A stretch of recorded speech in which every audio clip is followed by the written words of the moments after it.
Durante os atos golpistas ocorridos em Brasília no domingo, se pôde observar a participação de deputados federais, senadores, vereadores e deputados estaduais. Essa atuação de muitos políticos foi feita de forma presencial ou na forma de apoio, incentivando e elogiando aqueles que invadiram e depredaram os prédios públicos.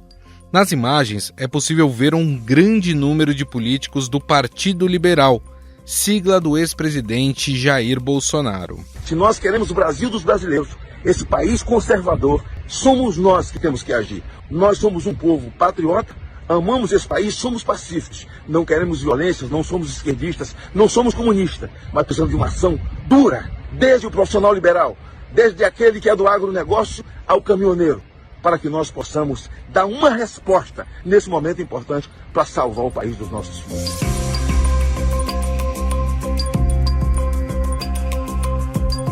Este é o senador eleito pelo Espírito Santo, Magno Malta, incentivando os atos golpistas em Brasília. Filiados do partido compartilharam imagens do momento em que, ao lado de outros bolsonaristas, os dirigentes do PL invadiram o Congresso Nacional, o STF e o Palácio do Planalto. Entre eles estão os presidentes dos diretórios municipais de Monte Azul e Montes Claros, em Minas Gerais, o sobrinho de Bolsonaro, Léo Índio, e o deputado federal eleito Sargento Rodrigues. A suplente da Câmara dos Deputados e presidente do PL em Montes Claros, Aline Bastos, é outro nome que marcou presença em Brasília. Nós não aceitamos ser governado por um ladrão que foi descondenado para poder voltar ao poder com a ajuda de uma corte que, infelizmente, está do lado errado da história. Nós estamos aqui em Brasília porque o nosso direito de manifestação é constitucional, porque o poder emana do povo. A gente não é baderneiro, não. Outro nome vinculado ao ex-presidente, que também foi flagrado nos atos, é o ex-assessor do Ministério da Defesa, Vilmar José Fortuna, que esteve na pasta entre 2013 e 2022. Deputado federal eleito de Minas, Sargento Rodrigues, é apontado como um dos nomes que teria estado em Brasília. Nas redes sociais, ele divulgou um vídeo de um manifestante camuflado em frente ao Congresso Nacional, endossando a invasão. O Brasil é nosso! Tudo invadido aqui, ó! É nosso Brasil!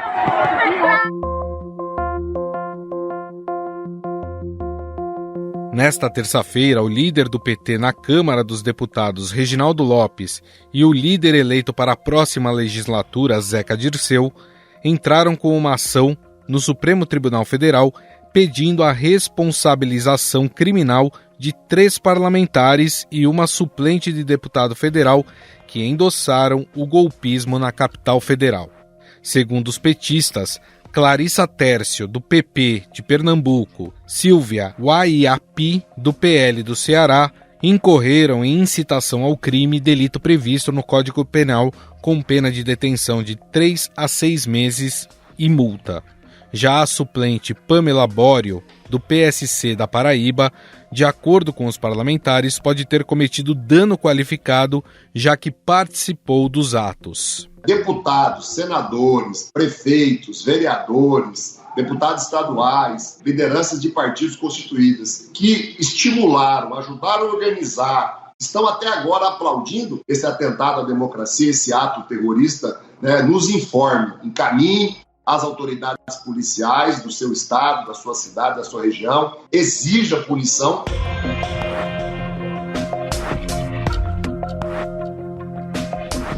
O PSOL também enviou uma ação ao STF para pedir a inclusão de 11 parlamentares, entre deputados federais e estaduais, no rol de investigados do inquérito dos atos antidemocráticos.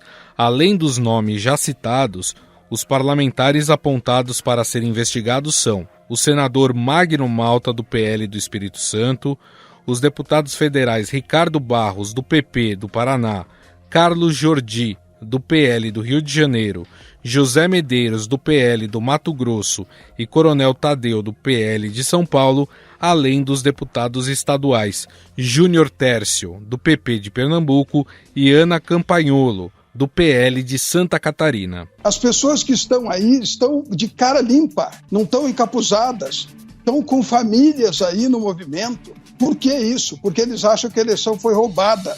Porque o Tribunal Superior Eleitoral, o ministro Alexandre de Moraes, tentou impor a credibilidade da urna eletrônica. Ele fez uma resolução do TSE proibindo criticar a urna eletrônica. Ele não convenceu a sociedade de que a urna era confiável.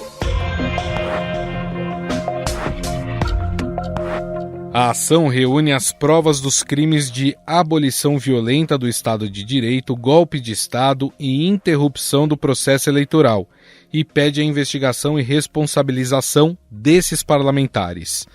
O presidente da Câmara dos Deputados, Arthur Lira, decidiu discutir mais para frente outras ações, como tornar inelegíveis aqueles que participaram de atos golpistas. Outra medida citada como consensual durante reunião de líderes na segunda-feira é alterar a lei da ficha limpa para tornar inelegíveis aqueles que forem condenados pela participação em atos antidemocráticos. O líder do PV na Câmara, deputado Aliel Machado, diz que houve consenso entre os líderes presentes de que é preciso tornar inelegível quem promove atos golpistas contra a democracia e destrói patrimônio público. Nós estamos defendendo com rigor também a punição dos agentes públicos, sejam eles deputados, parlamentares, sejam eles outros políticos que tenham qualquer tipo de influência no que aconteceu ontem aqui. A gente não pode aceitar isso, porque isso é um atentado contra toda a nação brasileira. Houve sim ingerência, houve sim facilitação, houve sim crimes cometidos por agentes públicos, isso é notório e a gente espera que as identificações aconteçam rápidas para que a punição seja exemplar.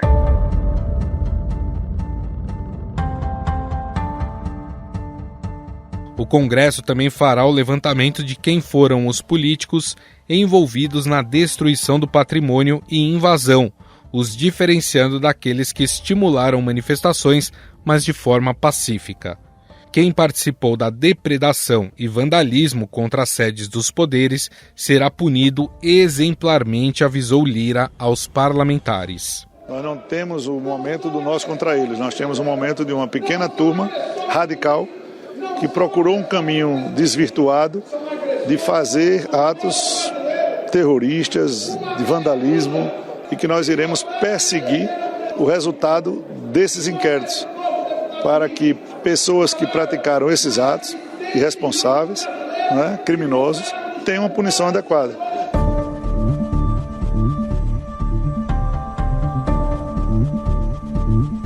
Afinal, o que pode de fato acontecer a esses parlamentares? Eles poderão ser detidos após as investigações?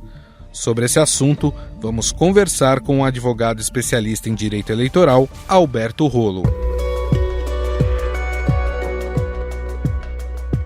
Tudo bem, doutor? Oi, Gustavo, tudo bem? É sempre um prazer falar com você e com os amigos do podcast. Doutor, todos os parlamentares identificados nos atos, eles podem sofrer um processo de cassação? Caso isso aconteça, eles precisam ser cassados pelas casas legislativas ou o TSE pode afastá-los? Vamos separar aqui as coisas. Primeiro, importante a gente lembrar que a lei é igual para todos, a lei vale para todos.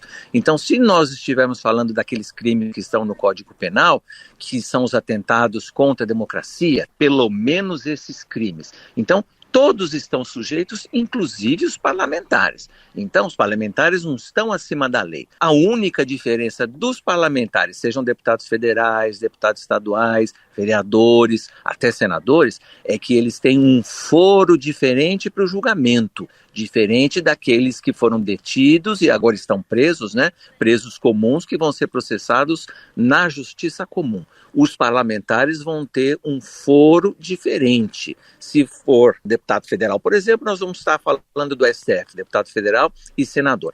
E aí é crime comum. Então, o Ministério Público vai oferecer a denúncia e eles vão ser processados criminalmente lá no STF. Nessa altura do campeonato, Gustavo, o TSE não tem mais nada a ver com isso. Agora, é possível a cassação parlamentar. Aí a gente está falando de falta de decoro parlamentar. Aí o processo tramita de acordo com as regras, de acordo com as normas jurídicas, para cada casa legislativa. Então, o deputado federal lá na Câmara, senador eventualmente no Senado, deputados estaduais em cada estado, em cada Assembleia Legislativa, algum deputado em Brasília, Câmara Legislativa de Brasília, e vereadores também. Ninguém está acima da lei. E aí o processo é político.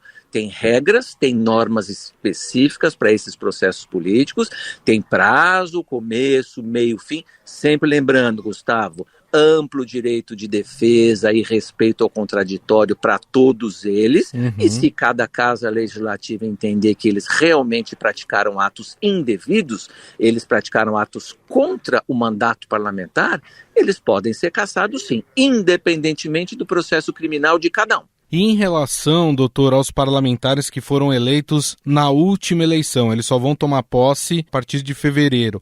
Neste caso, o TSE poderia cassar a diplomação deles? Também não, Gustavo, porque o prazo para recurso contra a expedição de diploma, aí, processos que envolvem, né, a perda, ainda que a gente conte aí o recesso do TSE, o prazo também já acabou. Agora a gente já está no dia 11 de janeiro, né? O recesso do TSE até o dia 20, mas para esses processos o prazo voltou a funcionar a partir do dia 6 de janeiro. Então eu acho difícil algum fundamento jurídico para a atuação do TSE, Tribunal Superior Eleitoral, nesta altura do campeonato, que envolva esses parlamentares que foram eleitos, já têm o diploma, mas que ainda não tomaram posse. O que eu acho possível, e tem precedentes nesse sentido, é aguardar que eles tomem posse, e aí, eventualmente, iniciar um processo de cassação, aí sim, do mandato. Hoje não tem mandato para ser cassado, tem diploma desses parlamentares. Mas assim que eles tomarem posse dia 1º de fevereiro, já existem precedentes nesse sentido, eu acho que é possível a cassação do mandato deles sim a partir de 1º de fevereiro. Porque, embora eles não estejam no exercício do mandato hoje, eles já, se ficar aprovado, né, praticaram atos, ainda que não estivessem à frente, né, dos atos lá na Praça dos Três Poderes, podem ter incitado, podem ter de alguma maneira colaborado, ajudado no planejamento, o que estaria errado. Então eu acho que dá para caracterizar lá, a partir do dia 1º de fevereiro, também uma infração que gere a perda do mandato no âmbito de cada casa legislativa. Perfeito. Agora, nós temos dois casos envolvendo os parlamentares. O senhor até chegou a citar nessa sua resposta. São os parlamentares que agiram ativamente nesses atos, ou seja, participaram da invasão à Praça dos Três Poderes, mas também tivemos os parlamentares que, através das redes sociais, incitaram, divulgaram de alguma forma a invasão. Existe uma forma de tratá-los diferente ou não? Eles podem ser tratados da mesma forma, inclusive com a perda de mandato? Eu entendo que o tratamento tem que ser igual, a gente tem que tipificar essas condutas. Eu mencionei 2 artigos, existem outros, por exemplo, depredação de praticado, eles mesmos, mas ajudaram, incitaram. Então, pelo menos aqueles 2 artigos que são atentados contra a democracia, 359L e 359M, eles podem ser enquadradas essas condutas nesses 2 artigos específicos, e eu não vejo diferença entre quem estava lá na frente praticando atos e quem de alguma maneira colaborou através das redes sociais, incitou, e principalmente, para isso servem as investigações, né? Principalmente pode ter colaborado de uma forma mais efetiva com dinheiro, com apoio logístico, né? Mais do que um apoio moral. Olha, vamos lá, vamos fazer isso mesmo, tá certo, vamos defender o nosso lado da democracia. Quer dizer, mais do que um apoio moral, né? Um incentivo moral, me parece, isso as investigações têm que mostrar, que pode ter havido apoio logístico, apoio material.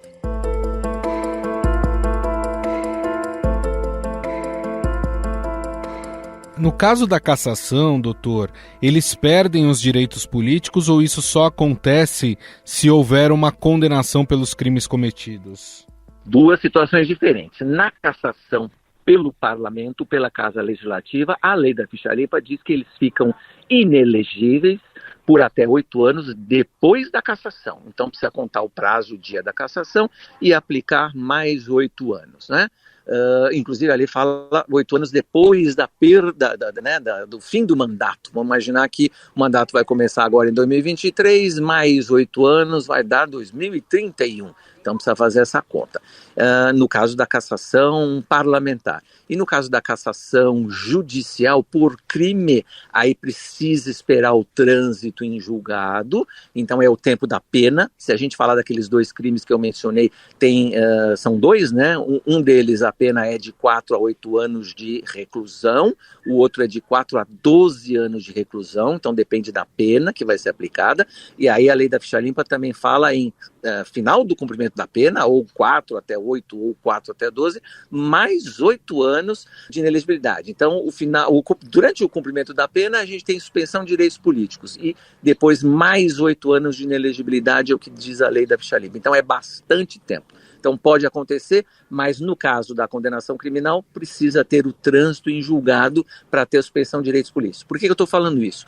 Depois que tiver o trânsito julgado, se isso acontecer ao longo do mandato, né, dentro dos próximos 4 anos, aí aquele parlamentar perde o mandato automaticamente, depois do trânsito julgado. A inelegibilidade vem a partir da decisão do órgão colegiado. Então, como a gente está falando em deputado federal, são os exemplos principais, a gente está falando em julgamento do STF. Então já é órgão colegiado. Aí a inelegibilidade já é a partir da decisão do STF.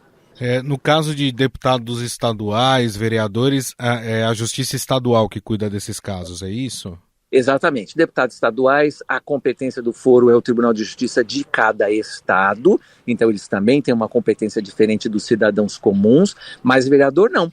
Vereador vai ser julgado pelo juiz criminal ou juiz de direito da sua comarca, onde ele eventualmente praticou o crime. Se praticou o crime lá em Brasília, né, se algum vereador estava lá em Brasília, vai ser julgado pela justiça lá de Brasília, que é o local do crime. Existe uma proposta, doutor, que foi apresentada inclusive na segunda-feira, de mudar a lei da ficha limpa para tornar inelegível parlamentares que participam desses atos violentos. O senhor acredita que essa mudança é necessária ou a atual lei ela já contempla esse tipo de caso? Quando a gente fala em relação à lei da ficha limpa, eu acho que a lei já é suficiente, porque a lei fala que, além, né, do tempo de cumprimento da pena nos processos criminais, tem mais 8 anos de inelegibilidade. Eu acho que isso é muito tempo, já é o suficiente. O que talvez a gente precise estudar em face desses acontecimentos de domingo seja mudanças na lei antiterrorismo, porque já existem discussões nesses últimos dias, entendendo que esses atos, eu não tenho dúvida que isso foi terrorismo sim, que foi praticado, mas não tem previsão expressa na lei, porque a nossa lei, a gente tem uma lei de terrorismo, prevê outras condutas, né, outras práticas, e não aquilo que a gente viu no domingo, embora na prática seja terrorismo sim, porque eu acho que aquilo que a gente viu nas imagens são atos terroristas, mas a nossa lei antiterrorismo não prevê, não tipifica especificamente aqueles atos como criminosos dentro da lei de terrorismo. Então, se tem que mudar alguma coisa, se tem que melhorar alguma coisa, modernizar, eu acho que a gente precisa começar pela lei de terrorismo, para enquadrar também esses atos. Porque a lei fala expressamente que atos de violência política não estão enquadrados na lei de terrorismo. E eu acho que a gente tem que acrescentar sim. Inclusive na decisão do ministro Alexandre de Moraes, que afastou o governador Ibanez, ele resvala na lei de terrorismo, ele menciona, mas ele não entra nessa discussão jurídica. Então eu acho que dá para melhorar. A gente pode melhorar o nosso arcabouço jurídico colocando mais atos dentro da lei de terrorismo. E no caso de cassação ou condenação desses parlamentares, por quantos anos eles ficam inelegíveis? Se for condenação criminal, naqueles crimes que a gente mencionou, a lei fala um tipo 4 a 8 anos de cadeia, reclusão, o outro tipo de 4 a 12 anos de reclusão também, e aí a lei da ficha limpa atrai mais 8 anos de inelegibilidade. E se for a cassação em cada casa legislativa, além do final do mandato, então são 4 anos a partir de 2023, mais 8 anos de inelegibilidade. Então é muito tempo, é bastante tempo. E eu acho que é assim que tem que ser. Se ficar comprovada, demonstrada a culpa de qualquer qualquer parlamentar, eu acho que a análise que a sociedade tem que fazer é essa. A gente não vota num deputado ou numa deputada para que pratique atos terroristas ou pratique atos ou lidere ou de alguma maneira ajude, incentive atos contra a democracia. A gente vota para que eles melhorem a vida do cidadão, a vida do brasileiro, e não para este tipo de atos. Então, se forem condenados, se houver prova, respeitada a defesa e o contraditório, tem que sofrer os rigores da lei, sim, e tem que servir de exemplo. Perfeito. Bom, nós conversamos com o Dr. Alberto Rolo, ele que é advogado, especialista em direito eleitoral e que gentilmente nos cedeu uma parte aí do seu tempo, inclusive ele está de férias e nos atendeu mesmo assim, então queria agradecer demais aí a presença aqui do Dr. Alberto Rolo nessa entrevista. Muito obrigado, viu, doutor? Eu que agradeço mais uma vez o convite, Gustavo, um bom trabalho e vamos torcer para o Brasil e cada vez mais para frente. Estadão Notícias.